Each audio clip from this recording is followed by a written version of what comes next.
शेतकऱ्याची पाईपलाईन अडत नाही, कधी रस्ता अडत नाही, तर त्याला सांगा तेवढी द्या निकमची तेवढी पाईपलाईन कर बाबा, करू दे बाबा, त्याला कशाला अडवतो? शेतकरी आहे तर शेतकरी पुत्र आहे तर शेतकऱ्याला कशाला अडवतो? हीच आमची विनंती आहे, दुसरं काही नाही. त्याची गरीबाची हे बघा, याची बिचाराची पाईपलाईन. नेमका प्रॉब्लेम काय आहे सांगा. तुमचं नाव काय? लक्ष्मण महाधुनीकर. बरं, देवदत्त निकम यांनी तुमची नेमकी अडवणूक काय केली? पाईपलाईन अडवली माहिती त्याचं कारण काय आहे? काय तर त्यांना माहिती. मी त्यांना विचारलं, हा पाईपलाईन का आम्ही उकराय गेलो होतो, ते काय म्हणले?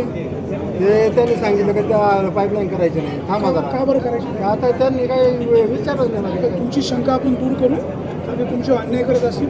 मान्य आहेत ना, 20 वर्षापूर्वी काय म्हणते साहेब, ऐका. कारण वेगवेगळे असू शकतील. तुम्ही इथं सांगताय कदाचित कारण वेगळं पण असेल. यांनी आपल्या महसूलला पण अर्ज केला आहे, पोलीस स्टेशनला अर्ज केला आहे, आयुक्त पण अर्ज केला आहे, पण त्याची काही अजून तहसीलदार पण दखल नाही घेतली. साहेब, तालुक्याचे आमदार तुमचे आहेत, अधिकारी आमदारांचं ऐकत नाही का? नाही, ऐकतात ते.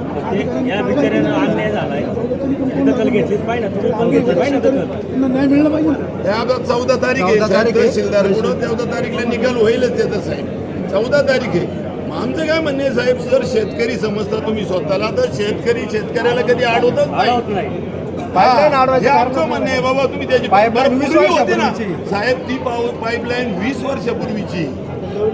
नवीन असेल तर ठीक आहे, लेवलमुळे वर आली, आता ती परत करून द्यावा त्यांना ना यांनी.